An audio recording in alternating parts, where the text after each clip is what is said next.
Welcome to my channel, and this is English Podcast. Aubrey, what do you think is the most common speaking part one topic? Ooh, about like school or work or where you live, your home. Yep. You're almost guaranteed to get asked about those on part one.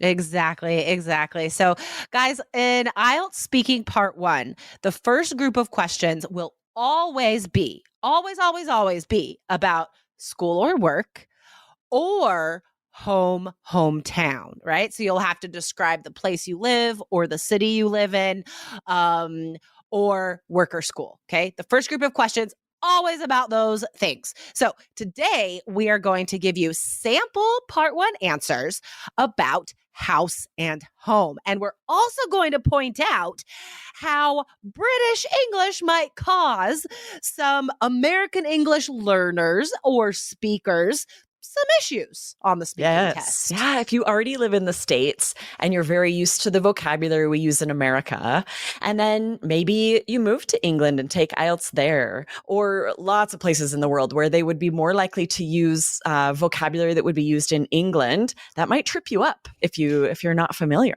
Yeah, the questions are written by British English people, right? All of the IELTS questions. So even if as an American examiner, I'll be reading the question, maybe it says like flat instead of apartment. I can read it as it is and say flat. I think a lot of examiners will just read exactly what they say. Some examiners will change it to American English, okay? But chances are you'll be hearing the questions with British English in there. Yes, absolutely. So you need to be familiar with it. We talk about this quite a bit here on the podcast today. A couple of the answers that we give each other are going to have some British English. So we'll see if you're familiar with it. If not, we're going to make sure that you are so these don't cause you any problems on test day. Well, and we'll show you how to handle it, right? Yes. Because you're listening to us right now. You're learning American English, and we get this question all the time, like, can I answer in American English? Do I have to use British English? So we're going to show you exactly what to say if you are more comfortable using American English instead of the British English, like the question. So we're going to model this for you today, show you how you can handle all of this with confidence and still get that high speaking score. And at the end of the episode, we are going to give you 2 of the best phrases that you should use in speaking part one. So stay tuned until the end, guys, because you will have to write down this vocabulary so you can use it in your own answers. Absolutely. And we want to give a shout out to a listener, Everson, who wrote in asking about speaking. But this is an interesting question. And we're going to just give the shout out, read the question, because I want to highlight something that I think Everson did that was really smart. I'll go ahead and read this. Mm-hmm. Everson Vedoveto, such a fun family name. It's fun. Says, I just started my IELTS journey, and a thing that I have many doubts about is the speaking part, but I'll explore the library from your podcast before asking any questions about that. I love it. I love this so much. In case you guys aren't aware, if you're like Everson and you're just starting your IELTS journey, we have thousands of podcasts, blog posts, so many good strategies and vocabulary, such a vital resource for you to dig into. So I love that Everson's doing this. Want to make sure that all of you guys are as well. Still wanted to give a shout out for this great comment. Yeah, thank you, Everson. So there's 3 different ways you can find specific past episodes and materials, guys. You can go to our website, allearsenglish.com. There's a search function there. You could just search speaking part 1 or whatever you're looking for. You could also go to our YouTube channel, IELTS Energy TV, and again, just search speaking part 1 or whatever. Guys, we have so much material for you, or wherever you're listening to podcasts. Like Everson said, just scroll up and look through our past episodes. The most recent episode that we touched on speaking part 1 was in episode 1343, speaking part 1 vocabulary for dithering. I love that vocab episode, guys. You have to go back and listen if you missed it. And if you missed it, maybe it's because you're not following. So hit follow right now, guys. Yes, that was such a great one about what to do if you are kind of on the fence, right? If you are dithering, if you can't make up your mind. Can I say both? I can't decide. Don't miss that podcast for great strategies when that happens. So good. So good. All right, guys. So first, I'm going to ask Aubrey two speaking part one questions, and then she will ask me two speaking part one questions. So let's get into it. All right. Here's the first question. Do you live in a house or a flat? I live in a house currently. It would be impressive if I could cram my gigantic family into a tiny flat. We used to live in an apartment in New York City, and I loved that. There were a lot of benefits, but we only had 2 kids at the time. And now we have doubled that number. There are 6 of us.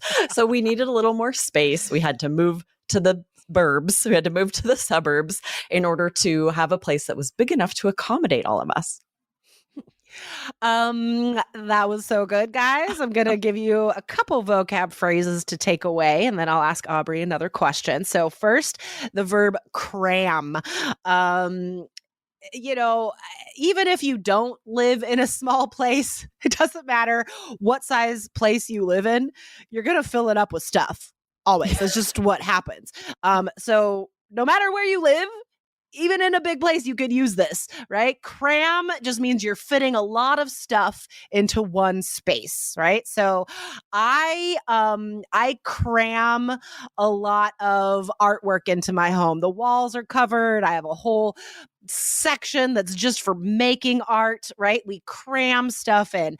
And the other slang phrase, guys, was the burbs. So the burbs, good movie, but also it just is short for suburbs. So if you live outside of a city on the outskirts, right, just right around the city, you live in the burbs or the suburbs.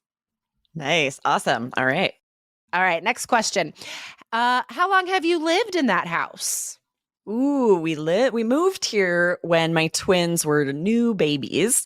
So I always gauge how long we've lived here from when they were born. So we've now been here 9 years, which seems bonkers because I feel like we moved here just yesterday, but they're about to turn 10. So that means we've lived here almost 10 years. Crazy. You know, I just realized today I was talking to Lindsay this morning and realized that I've been working for All Ears English for 10 years. Wow. Which is also bonkers. It's great, guys. And that is the vocab I want you to take away from that specific answer. Whenever you're saying something is just crazy, right?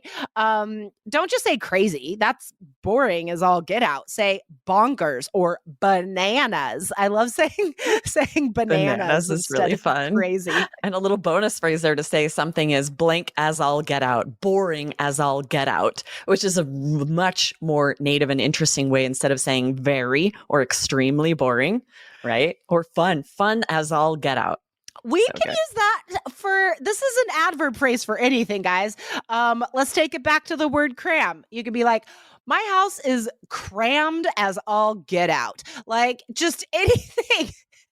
Instead of very, just say as all get out. I love it. And you are guaranteed to need to say very on IELTS. Often the feedback I give to students is you said the word very 18 times. Let's think about all of the higher scoring ways you can say that, right? Especially on part 1 where you can use some slang like super, way, totally, right? Totally. Absolutely. All right. You ready for your questions, Jessica? I think so. All right. Here's your first one.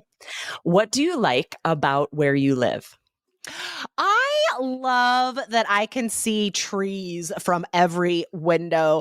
I live in a tiny place, and just being able to glance greenery no matter what window I'm looking out of, it really does help me to feel like not crammed into a small space. It gives me a connection to the wider world, being able to see nature from really anywhere I stand in my place, right? So that's the best thing, is I still feel close to nature, even though I'm in like a small place in a city. Ooh, nice. I want to point out she was able to use crammed again there, only because she said not crammed. Like, think about how useful this is. You can absolutely use this somewhere in your IELTS speaking exam to either talk about how you're cramming stuff, cramming information into your brain, or like Jessica used it to say you're not crammed somewhere, right? Amazing. Totally. And then also the verb glance, to say you can glance greenery instead of saying look at or see, right? This is just a less common. I rarely hear students use this verb glance. So that's a lot higher scoring. This time of year, everyone's looking to revamp their eating habits and get back on track. That's why I'm happy to have HelloFresh. They have wholesome, health-forward options with more than 30 calorie-smart and protein-smart recipes each week. But just because I'm saving calories doesn't mean I'm sacrificing flavor. Never. The taste of the meals I've been making is amazing. My son James has been super impressed. I made a Thai curry with jasmine rice last week that was only 690 calories for the whole meal. Since James wanted seconds and thirds, I'm glad it was so healthy. At our house, there's no more staring blankly into the fridge, wondering what to make for dinner. Give HelloFresh a try at your home and dig into their biggest menu yet, with over 45 recipes to choose from each week. Go to HelloFresh.com/IELTSfree and use code IELTSfree for free breakfast for life. One breakfast item per box while subscription is active. That's free breakfast for life at HelloFresh.com/IELTSfree with code IELTSfree. HelloFresh, America's #1 meal kit.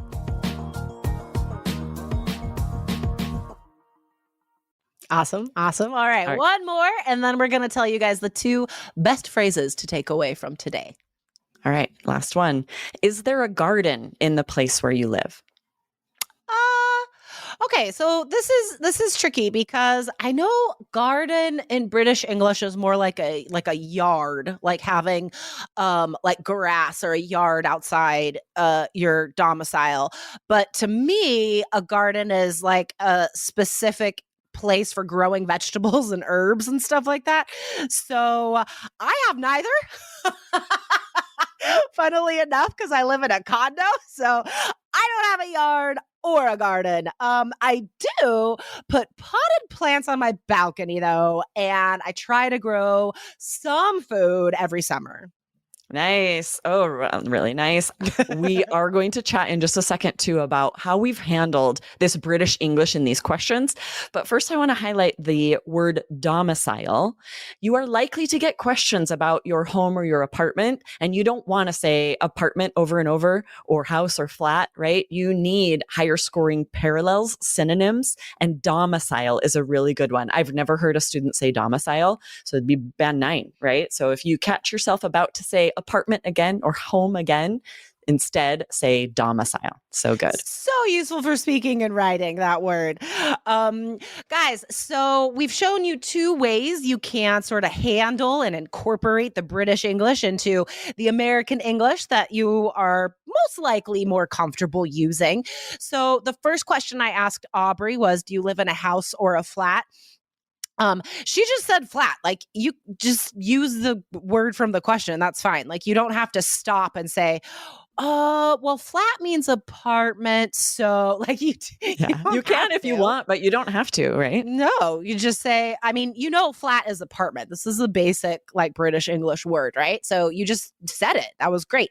And then when you asked me about the garden, that's a little more specialized than just knowing flat. Right. So I talked it out. I narrated my thoughts. Right. And I could be like, oh, well, I know in British English it means this.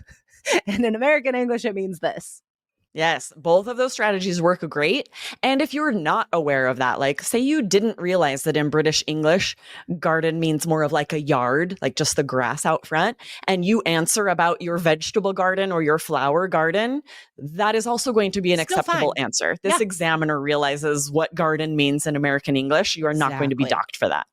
Exactly.